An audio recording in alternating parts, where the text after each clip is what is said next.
Araw-araw na mga salita ng Diyos. Ang mga salita ni Jesus sa kanyang mga disipulo pagkatapos ng kanyang muling pagkabuhay. Juan, Kapitulo 21, versikulo 16 hanggang 17. Sinabi niya sa kanya muli sa ikalawang pagkakataon, "Simon, anak ni Juan, iniibig mo baga ako?" Sinabi niya sa kanya, "Oo, Panginoon, nalalaman mo na kita'y iniibig." Sinabi niya sa kanya, "Alagaan mo ang aking mga tupa." Sinabi niya sa kanya sa ikatlong pagkakataon, "Simon, anak ni Juan, iniibig mo baga ako?"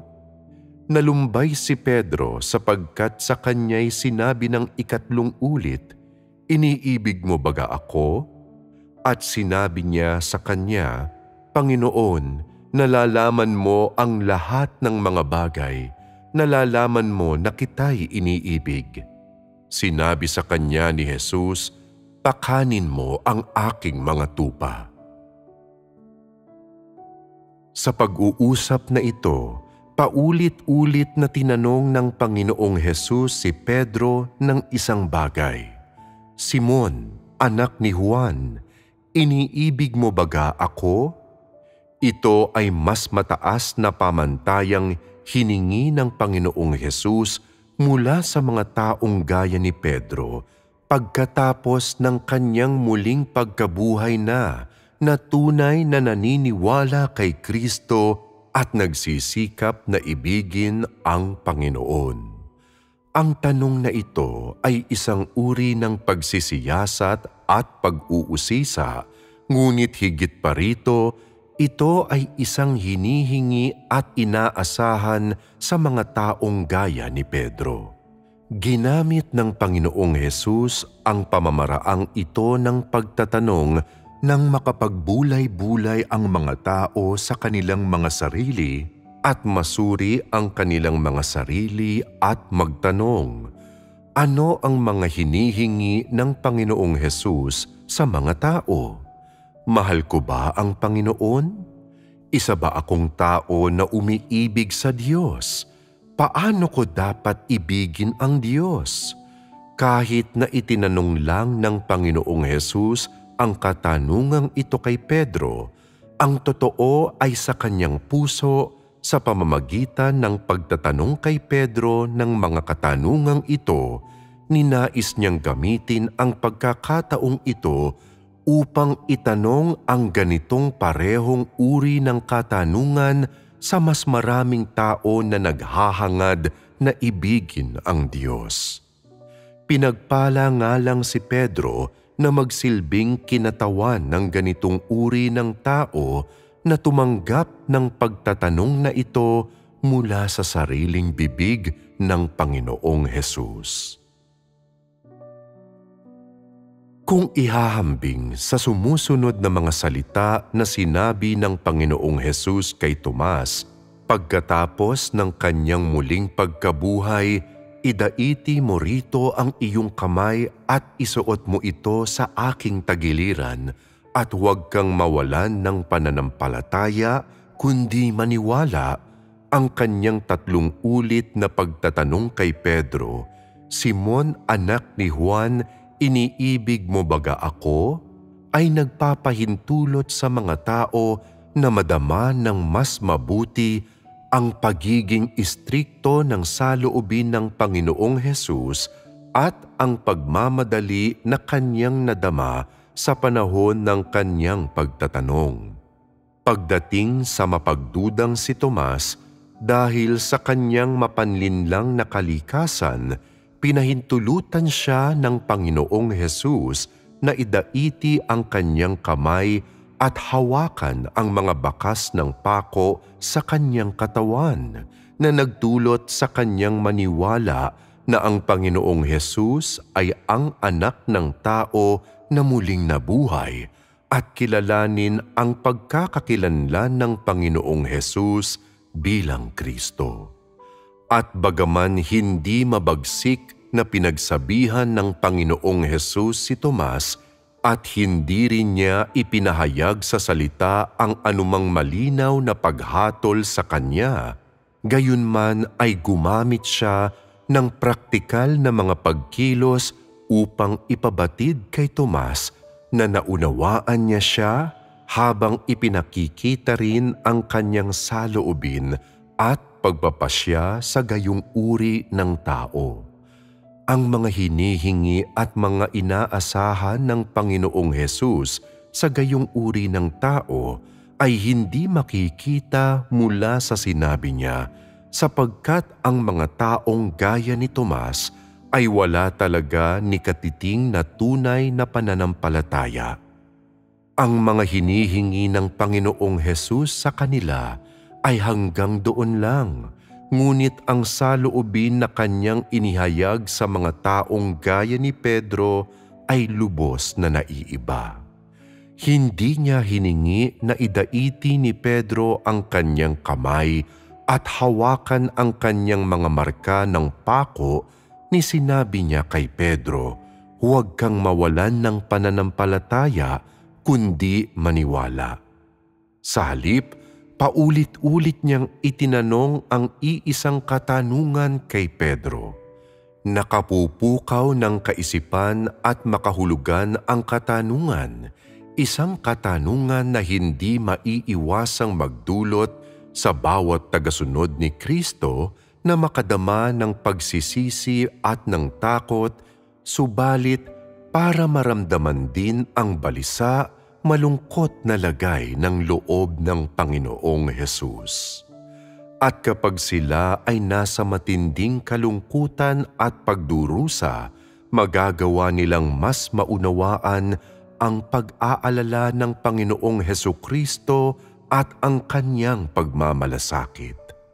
Kanilang mapagtatanto ang kanyang taimtim na aral at ang mahigpit na mga hinihingi sa dalisay tapat na mga tao. Ang katanungan ng Panginoong Hesus ang nagpahintulot sa mga tao na madama na ang mga inaasahan ng Panginoon sa mga tao na nahayag sa simpleng mga salitang ito ay hindi lang upang sumampalataya at sumunod sa Kanya, bagkus ay matamo ang pagkakaroon ng pag-ibig na iniibig ang iyong Panginoon at ang iyong Diyos. Ang ganitong uri ng pag-ibig ay mapagmalasakit at mapagpasakop. Ito ay mga taong nabubuhay para sa Diyos, namamatay para sa Diyos, iniaalay ang lahat sa Diyos at gumugugol at ibinibigay ang lahat para sa Diyos. Ang ganitong uri ng pag-ibig ay nagbibigay rin ng kaaliwan sa Diyos, nagtutulot sa Kanya na matamasa ang patotoo at makapagpahinga. Ito ang kabayaran ng sangkatauhan sa Diyos, ang pananagutan, obligasyon at tungkulin ng tao, at ito ay isang daan na dapat sundan ng mga tao sa buong buhay nila. Ang tatlong katanungang ito ay isang hinihingi at isang pagpapayo na ginawa ng Panginoong Hesus kay Pedro at sa lahat ng tao na gagawing perpekto. Ang tatlong katanungang ito ang umakay at nag-udyok kay Pedro na sundin ang kanyang landas sa buhay hanggang sa huli. At ang mga katanungang ito sa paglisan ng Panginoong Hesus ang umakay kay Pedro na simulan ang kanyang landas ng pagiging nagawang perpekto na umakay sa kanya dahil sa kanyang pag-ibig para sa Panginoon upang magmalasakit sa puso ng Panginoon, upang sundin ang Panginoon, upang maghandog ng kaaliwan sa Panginoon at upang ihandog ang kanyang buong buhay at ang kanyang buong sarili dahil sa pag-ibig na ito. Sa kapanahunan ng biyaya, Ang gawain ng Diyos ay pangunahing para sa dalawang uri ng mga tao. Ang una ay ang uri ng tao na sumampalataya at sumunod sa Kanya, na makasusunod sa Kanyang mga utos, na makapagpapasan ng krus at kumakapit sa daan tungo sa kapanahunan ng biyaya. Makakamit ng ganitong uri ng tao ang pagpapala ng Diyos at matatamasa ang biyaya ng Diyos. Ang ikalawang uri ng tao ay gaya ni Pedro, isang tao na magagawang perpekto. Kaya pagkatapos na muling mabuhay ng Panginoong Hesus, ginawa niya muna ang dalawang pinakamakahulugang bagay na ito. Ang isa ay ginawa kay Tomas, ang isa ay kay Pedro. Ano ang kinakatawan ng dalawang bagay na ito? Kinakatawan ba ng mga ito ang tunay na mga layunin ng Diyos sa pagliligtas sa sangkatauhan? Kinakatawan ba ng mga ito ang sinseridad ng Diyos tungo sa sangkatauhan? Ang gawain na ginawa niya kay Tomas ay upang balaan ang mga tao na huwag maging mapagduda, bagkus ay maniwala lang. Ang gawain na ginawa niya kay Pedro ay upang patatagin ang pananampalataya ng mga taong gaya ni Pedro at upang linawin ang mga hinihingi niya sa ganitong uri ng tao upang ipakita kung anong mga mithiin ang dapat nilang hangarin. Pagkatapos na muling mabuhay ng Panginoong Hesus, nagpakita siya sa mga taong inisip niyang kinakailangan nakipag-usap sa kanila at gumawa ng mga hinihingi sa kanila, isinantabi ang kanyang mga layunin at mga inaasahan sa mga tao. Ibig sabihin, bilang Diyos na nagkatawang tao, hindi nagbago kailanman ang kanyang malasakit sa sangkatauhan at ang mga hinihingi sa mga tao. Nanatili itong pareho noong nasa katawang tao pa siya at noong nasa espiritual na katawan na siya matapos mapako sa krus at muling mabuhay.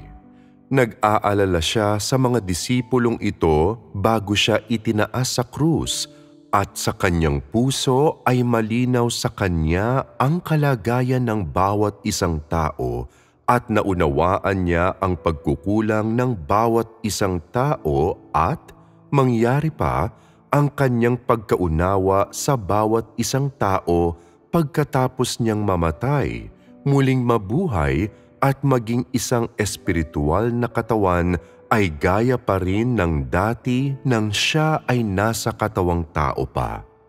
Alam niya na ang mga tao ay hindi lubos na nakatitiyak sa kanyang pagkakakilanlan bilang Kristo, ngunit sa kanyang panahon sa katawang tao, hindi siya gumawa ng mahigpit na mga hinihingi sa mga tao.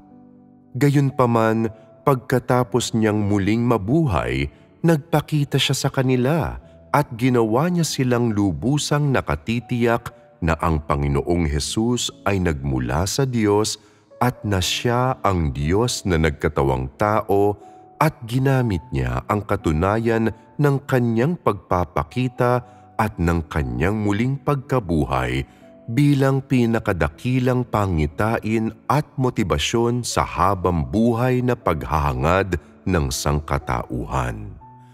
Ang kanyang muling pagkabuhay mula sa kamatayan ay hindi lang nagpatibay sa lahat ng sumunod sa kanya, bagkus ay ganap ding ipinatupad nito ang kanyang gawain ng kapanahunan ng biyaya sa gitna ng sangkatauhan at sa gayon ang ebanghelyo ng pagliligtas ng Panginoong Hesus sa kapanahunan ng biyaya ay unti-unting lumaganap sa bawat sulok ng sangkatauhan. Masasabi mo ba na may anumang kahalagahan ang pagpapakita ng Panginoong Hesus pagkatapos ng kanyang muling pagkabuhay?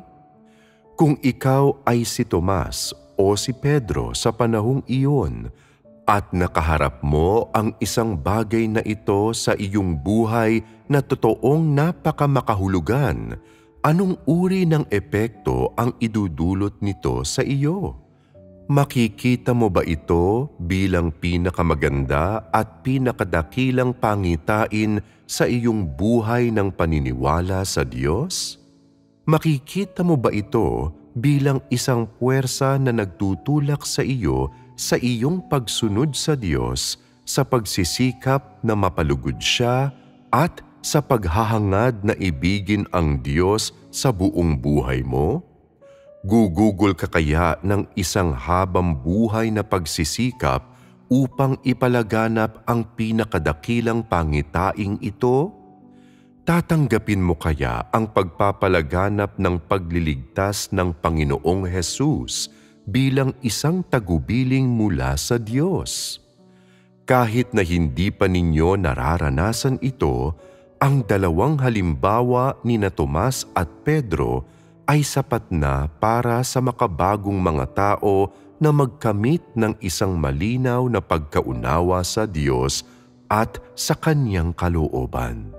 Masasabi na matapos maging tao ng Diyos, matapos niyang personal na maranasan ang buhay sa gitna ng sangkatauhan at personal na maranasan ang buhay ng tao, at matapos niyang makita ang kabulukan ng sangkatauhan at ang kalagayan ng buhay ng tao sa panahong iyon, naramdaman ng mas mabuti ng Diyos sa katawang tao kung gaano kawalang kaya, kahapis-hapis at kahabag-habag ang sangkatauhan.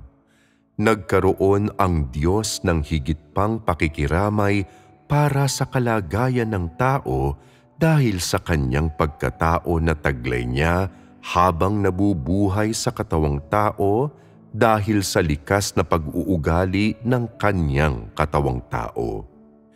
Ito ang umakay sa kanya upang magkaroon ng mas malaking malasakit para sa kanyang mga tagasunod. Ang mga ito marahil ay mga bagay na hindi ninyo nauunawaan, ngunit mailalarawan ko itong pangamba at pagmamalasakit na nadama ng Diyos sa katawang tao para sa bawat isa sa kanyang mga tagasunod gamit lang ang dalawang salita: matinding pagmamalasakit. Kahit na nanggagaling ang terminong ito mula sa wikang pantao, at bagaman talagang pantao ito, tunay nitong ipinapahayag at inilalarawan ang mga damdamin ng Diyos para sa kanyang mga tagasunod. Tungkol naman sa matinding malasakit ng Diyos para sa mga tao, sa pagdaan ng panahon ng inyong mga karanasan, ay unti-unti ninyong madarama at mararanasan ito. Gayunpaman, matatamo lang ito sa unti-unting pagkaunawa sa disposisyon ng Diyos sa batayan ng paghahangad ng pagbabago sa sariling disposisyon. Nang ginawa ng Panginoong Hesus ang pagpapakitang ito, naging sanhi ito na magkatotoo ang kanyang matinding pagmamalasakit para sa kanyang mga tagasunod sa pagkatao at maipasa sa kanyang espiritual na katawan o masasabi sa kanyang pagkadiyos.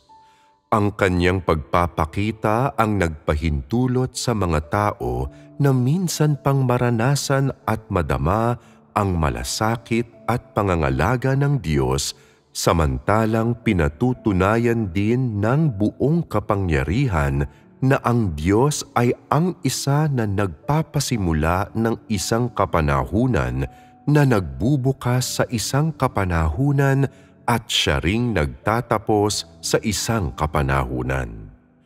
Sa pamamagitan ng kanyang pagpapakita, pinatibay niya ang pananampalataya ng lahat ng tao at pinatunayan sa mundo ang katotohanan na siya ang Diyos mismo.